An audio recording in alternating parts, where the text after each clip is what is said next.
আসসালামু আলাইকুম।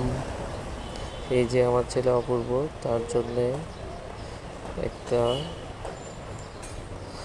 জুসের বোতল নিয়ে আসতে হয়েছে। আসলে সে জুসটা পেয়ে কতটা খুশি যা বলার মতো না। সে এসে আমাকে কতগুলো পাপ্পা দিল। সে অনেকটা খুশি, তার মাকে দেখাচ্ছে, সে এখন খাবে। আসলে আমার বাবুর জন্য কোনো একটা জিনিস নিয়ে আসলে সে অনেকটা খুশি হয়। যে কোনো কিছু, ওই নতুন পোশাক বলেন, নতুন জুতা বলেন, নতুন কোনো খাবার বা যে কোনো একটা গিফট, সে অনেকটা খুশি হয়।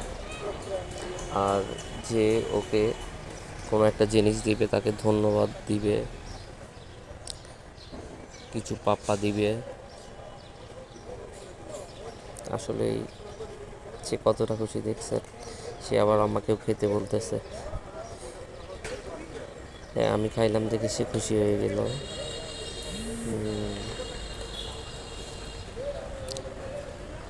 আসলেই অপূর্ব